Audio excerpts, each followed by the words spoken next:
اور وہ اللہ کی بارگاہ کا مقبول ہو جاتا ہے. تو اس لیے اللہ تعالی ہم سب کو اعمال صالح کی توفیق عطا فرمائے.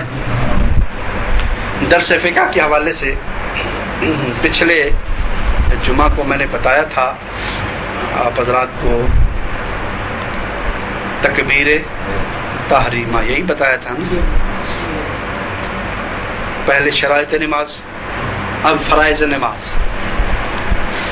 اور فرائض نماز میں پہلی چیز ہے تکبیر تحریمہ، اور وہ آپ کو بتایا تھا کہ آگے آگے امام الفاظ ادا کر رہا ہو اور ساتھ میں پیچھے پیچھے مقتدی کے الفاظ ادا رہے ہوں، اسی کو تکبیر تحریمہ کہتے ہیں.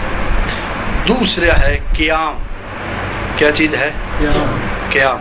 قیام کہتے ہیں کھڑا ہونے کو، سیدھا کھڑا ہونا. یہ بھی کیا ہے؟ فرض ہے. بولے کیا ہے؟ فرض ہے.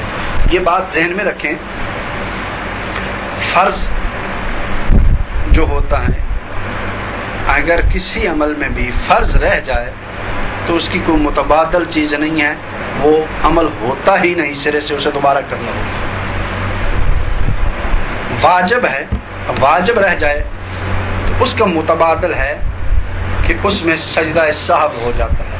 نماز میں سجدہ سہو واجب رہ گیا، لیکن فرض رہ گیا تو اس کا کوئی نہیں ہے. یا فرض میں تاخیر ہو گئی تب بھی سجدہ سہو سے تو ہو جائے گا، لیکن رہ جانے سے اس کا کوئی متبادل نہیں ہے، پھر نماز نہیں ہوگی سرے سے.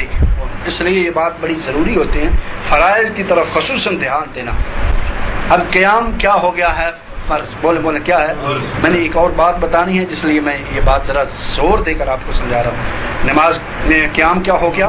فرض. عموماً دیکھا گیا، آپ نے بھی دیکھا ہوگا مساجد میں کہ ہمارے لوگ چھوٹی موٹی بیماری ہو جائے، تکلیف آ جائے تو بیٹھ کر پڑھتے ہیں نماز. وہ بیٹھنا شروع کر دیتے ہیں. ایک لمحے کے لیے بھی جس کے اندر کھڑے ہونے کی طاقت ہے نا، اتنا طاقت ہے کہ وہ کھڑا ہو کر تکبیر کہہ سکتا ہے. وہ کھڑا نہیں ہوا اور اس نے بیٹھ کر ہی نماز شروع کر دی کہ میں نہیں کھڑا ہو سکتا، اس کی نماز نہیں ہوئی، اس لیے اس کا قیام ہی رہ گیا. فرض تھا جو رہ گیا، یعنی اتنا دیر کھڑا ہونا فرض تھا جتنا دیر وہ کھڑا ہو سکتا تھا. اب ظاہر ہے وہ کھڑا تو ہو سکتا تھا لیکن وہ نہیں ہوا تو اس کا فرض رہ گیا، نماز ہی نہیں ہوئی. تو یہ تو ہمارے یہاں عموماً ہو جاتا ہے کہ بیٹھ کر ہی اچھا جی میں نہیں کھڑا ہو سکتا ہوں، چھوٹا موٹا بخار ہوا تو وہ بیٹھ جاتا ہے. بیٹھنے کی اجازت ہے اس حال میں جب کھڑے نہ ہو سکتے ہوں. اس کے علاوہ جتنی سنتیں نوافل یہ ہیں ان میں بیٹھ سکتا ہے. ان میں ضروری نہیں ہے کہ وہ کھڑا ہو کر ہی، جتنا بھی ہے وہ بے شک بیٹھ کر پڑھ لے، لیکن فرض کے اندر جتنا طاقت ہے اتنا کھڑا ہونا کیا ہو گیا ہے؟ فرض ہے. نمبر 2، عموماً ریل کے اندر نماز پڑھی جاتی ہے. ریل کے اندر بھی یہ مسئلہ بڑا پایا جاتا ہے کہ ایک تو یاد رکھیں، میں نے شرائط نماز میں بھی بتایا تھا کہ فرض کے لیے سمت کعبہ ہونا ضروری ہے. کعبہ کی طرف سے منہ پھیر گیا تو نماز نہیں ہوئی. نوافل میں اگر سینہ جب شروع کرنا ہے تو قبلہ کی طرف منہ کریں، اس کے بعد بے شک پھرتا رہے، اس سے کوئی غرض نہیں. شروع میں بس ہو گیا تو کافی ہے، پھر بے شک پھرتا رہے، نماز ہو جائے گی. مثلا آپ سواری پہ سوار ہیں، ریل پہ ہی سوار ہیں، تو اب نماز نوافل پڑھ رہے ہیں، منہ قبلہ شریف کی طرف کر کے اللہ اکبر کر لیا، نیت شروع کر دی. اب گاڑی کبھی ادھر جا رہی ہے کبھی ادھر جا رہی ہے، رخ تو پھر جاتا ہے، پھر گیا، اس کی نماز میں کوئی حرج نہیں، نماز ہو جائے گی. لیکن فرض کے لیے سمت کعبہ ہونا ضروری ہے. اس میں اگر رخ پھرتا گیا نماز ٹوٹ جائے گی.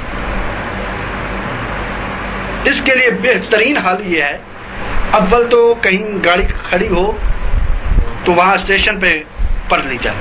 اور اگر ایسا سفر ہے جس میں گاڑی کے کھڑے ہونے کا کم ہی امید ہے کہ یہاں کھڑی ہوگی تو خطرہ ہے نماز قضا ہو جائے گی، تو اس کا طریقہ یہ ہے کہ وہ نماز تو ادا کرے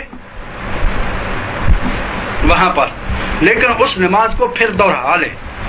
اگر اس کی وقت کے اندر کہیں وہ پہنچ گیا تو پھر بھی لوٹائے، اور اگر نہیں اس میں پہنچا تب بھی اس بعد میں بھی اس نماز کو کیا کرے؟ قضا کر کے لوٹا لے.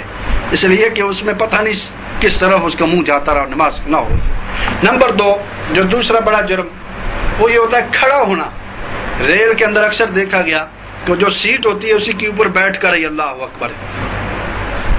اچھا اب وہ جو قیام تھا وہ کیا تھا؟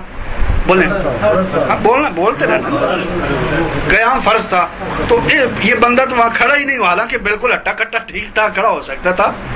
اور یہ بھی غلط ہے کہ وہاں اتنا رش، کہیں شاید و نادر ایسا ہوتا ہے کہ ریل میں اتنا رش ہو کہ کھڑا ہو کر ہونے کی جگہ نہ ہو کہ بندہ کھڑا ہو کر نیت نہ کر سکے، ورنہ اتنی جگہ موجود ہوتی ہے کہ کھڑا ہو کر بندہ نماز پڑھ سکتا ہے، کسی کو ہٹا بھی سکتا ہے، یہ سارے معاملات ہو سکتے ہیں. لیکن وہ باوجود اس کے جان بوجھ کر سہولت کے چکر میں پڑا ہو کر کھڑا ہی نہیں ہوتا. ایسے شخص کی مطلق نماز نہیں ہوئی ہے. لازمی ریل میں ہے، کہیں ہے، کھڑا ہونا شرط ہے. کھڑا چونکہ صحت ہے، کھڑا ہو سکتا ہے تو اسے جتنا وقت کھڑا ہو سکے اتنا کھڑا ہونا ضروری ہے، ورنہ نماز نہیں ہوگی. تو یہ مسئلہ بڑا یاد رکھنے والا، ذہن میں رکھنے والا ہے کہ اس کے بغیر تو نماز ہی نہیں ہوگی. اس لیے دوسرا ہے قرات. کیا ہے؟ قرات. قرات کے لیے بھی